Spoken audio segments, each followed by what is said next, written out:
안녕하세요. 자영업 다일입니다. 요즘 모든 자산들이 폭등하고 있죠. 코스피는 사상 최초로 주가지수 5천을 넘어섰고 금값은 이제 한돈에 100만 원에 육박하고 있습니다. 거기에 은까지 사상 최대인 온스당 100달러를 돌파하면서 유례없는 자산의 대폭등장이 이어지고 있는데요. 이 와중에 현재 자영업은 이러한 시장 상황은 다른 나라를 이은 것처럼 역대급 암울한 상황에 빠진 상황입니다. 국가 데이터 자료에 따르면 자영업자의 작년 한 해 감소 숫자는 3만 8천 명으로 5년 만에 감소폭이 가장 큰 상황인데요. 소비 쿠폰으로 일시적으로 자영업 시장에 활기가 돌았지만 현재 그러한 영향은 거의 없다고 볼 정도로 자영업 모든 업종이 극심한 불황을 겪고 있습니다. 하지만 이처럼 어려운 시기에도 퇴직을 하시거나 은퇴를 하시고 자영업 시장에 새롭게 뛰어드시려고 하는 분들이 아직도 많으신데요. 이젠 예전과는 상황이 많이 달라졌습니다. 지금 우리나라에서 자영업을 하게 될 경우에 벼락거지가 될 수밖에 없습니다.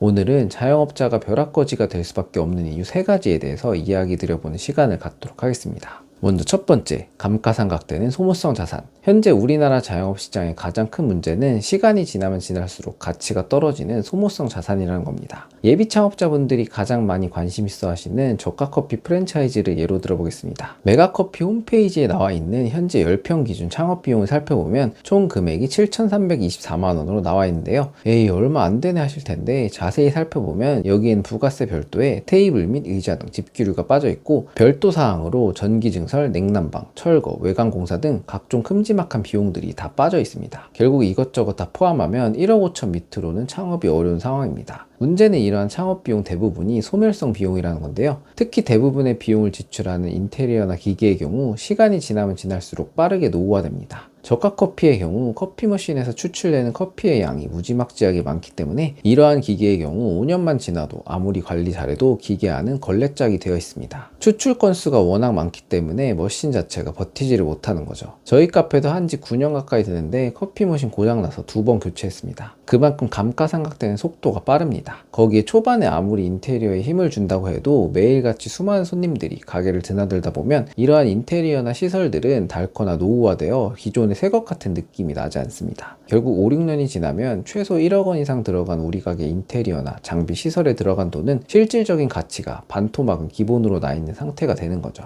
거기에 예전에는 잘 되는 가게의 경우에는 이러한 시설이나 장비 등이 감가상각되었더라도 매출이나 영업권리금의 가치를 부여해 실질적으로 들어왔던 돈보다 훨씬 많이 챙겨서 나가는 엑시트도 가능했었는데요. 현재 우리나라 자영업은 권리금 시장이 완전 무너져버린 상황입니다. 처음 시작했을 때 들어갔던 돈은커녕 무권리로 내놔도 안 나가는 가게들이 수두룩 빽빽히 쌓여 있습니다. 이거 창업하는데 얼마 들었다, 권리금 얼마 주고 들어왔다, 아무리 이야기해봐야 매장 인수하려는 분들은 그 얼마 되지 않는 금액조차도 깎아서 들어오려고 하는 게 현실입니다. 현재 자영업은 마치 자동차를 구매하는 것과 같습니다. 아무리 좋은 차를 사도 시간이 지나면 감가상각되고 내가 산 가격에 반도 못 받는 구조죠. 그런데 이걸 수억 원을 들여서 하고 있는 게 지금의 자영업입니다. 다른 사람들은 가지고 있는 자산의 가치가 계속 늘어나고 있는데 현상 유지는커녕 계속 깎여나갈 수밖에 없는 늪에 발을 딛고 있는 셈이죠. 그리고 두 번째, 인플레이션 해지 어려움. 현재 우리나라의 체감 물가는 엄청나게 빠른 속도로 상승하고 있습니다. 기본적인 원재료, 임대료, 인건비, 전기, 수도요금 등 안 오르는 게 없을 정도죠. 물론 자산 가격도 다 같이 올라가고 있죠. 현재 모든 게 다 같이 올라가는 인플레이션의 시대에 들어선 건데요. 하지만 문제는 자영업자의 경우 이러한 인플레이션에 극도로 취약하다는 점입니다. 먼저 물가가 오르게 되면 프랜차이즈 본사에서 가맹점에 공급하는 물품대에 인상을 하게 됩니다. 프랜차이즈가 아닌 개인으로 하시는 분들도 도매처에서 물품 가격의 인상을 통지받게 되죠. 하지만 자영업자의 경우 그걸 그대로 소비자 가격에 전가시키기가 매우 어렵습니다. 프랜차이즈의 경우에는 가격의 통제 권한이 본사에 있기 때문에 점주들에게 공급하는 물건의 공급가는 올리면서 소비자들에게 판매하는 판매가는 거의 올리지 않거나 동결을 해버리는 일들이 자주 일어나고 있습니다. 결국 점주가 가져가는 마진만 줄어드는 일이 발생하게 되는 거죠. 프랜차이즈가 아니어도 상황은 똑같습니다. 결국 주변의 다른 프랜차이즈 점포들이 가격을 올리지 못하니 개인 점포 또한 가격을 올리지 못하는 현상이 발생하는 거죠. 우리 가게만 가격을 올리면 당연히 손님들은 다른 가게에 주문을 하니까요. 원두값은 폭등했지만 저가 커피 아이스 아메리카노 가격이 아직도 2,000원에서 올라가지 못하는 것만 봐도 자영업 시장 자체가 현재 어떤지 알 수 있습니다. 물론 손님들은 아니다, 메뉴 가격도 엄청 올랐다 라고 말씀하실 수 있겠지만 장사를 하고 있는 입장에서는 원재료값 인상분으로 날아간 손해에 반도 회복하지 못할 수준의 인상 정도밖에 되지 않습니다. 결국 이처럼 인플레이션이 깔리게 되는 판에서는 자영업을 하는 것 자체가 인플레이션 해지가 아닌 정통으로 손해를 떠안는 구조인 겁니다. 그리고 세 번째,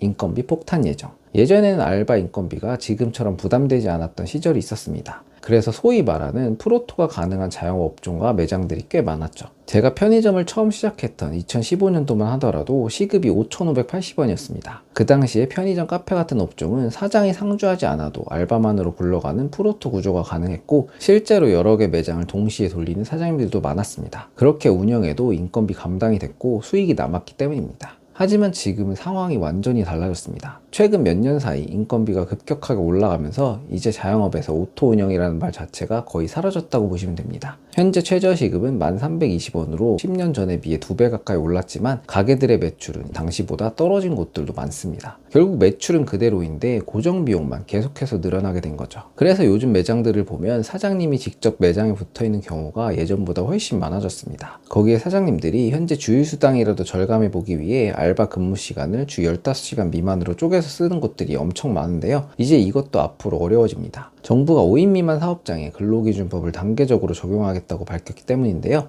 2027년 상반기부터는 유급 휴일과 연차가 의무화되고 2028년까지는 주 15시간 미만의 초단기 근로자에게도 4대 보험, 퇴직금, 주휴수당이 모두 적용될 예정입니다. 특히 대부분의 자영업이 음식점, 카페 등 인건비 비중이 높은 업종이기 때문에 직격탄을 맞을 수밖에 없습니다. 이제 자영업은 그냥 가족끼리 돌리던지 정말로 가격을 높게 책정할 수 있는 업종을 선택해서 높은 마진을 올릴 수 있는 아이템을 선택하던지 둘 중에 하나 아니면 쉽지 않아 보입니다. 이제 자영업 하나만 믿고 가기에는 벼락부자가 아닌 벼락거지가 될 가능성이 훨씬 큰 시대가 되었습니다. 특히 지금 장사가 좀 잘 된다고 해서 자영업 하나에만 올인하는 건 지금 시장에서는 너무 위험한 선택으로 보입니다. 자영업은 감가상각되는 자산에 돈이 묶이고 인플레이션은 그대로 맞고 앞으로는 인건비 부담까지 폭발적으로 늘어나는 구조입니다. 현재 장사를 하고 있는 사장님들도 아슬아슬하게 버티고 있는 곳이 많은 게 현실입니다. 그래도 나는 자영업을 꼭 해야겠다 하시는 분들은 그냥 무작정 프랜차이즈 창업하면 다 된다고 생각하지 마시고 반드시 본인 스스로 손익계산 및 어떻게 운영을 할지를 제대로 계획을 세우고 하시길 바라겠습니다. 솔직히 말해서 사장 명함 그 자체로는 아무 의미 없습니다. 준비 없이 창업할 바에는 차라리 알바가 더 나을 수도 있습니다. 또한 현재 자영업을 하고 계시는 사장님들께서도 자영업 외에 본인만의 다른 파이프라인을 꼭 만들어 두시길 바라겠습니다. 이미 잘하고 계시는 사장님들이 많으시겠지만 부업이든 코스피든 미국 주식이든 배당주든 형태는 중요하지 않습니다. 중요한 건 자영업 말고도 돈이 흘러 들어오는 통로를 하나라도 만들어 두는 겁니다. 그냥 장사에만 돈 계속 넣다가는 벼락거지 되기 딱 좋은 시장이기 때문입니다. 요즘 자영업 창업 여러분은 어떻게 생각하시나요? 댓글로 의견 남겨주시면 감사드리겠습니다. 오늘의 영상은 이것으로 마치겠습니다. 감사합니다.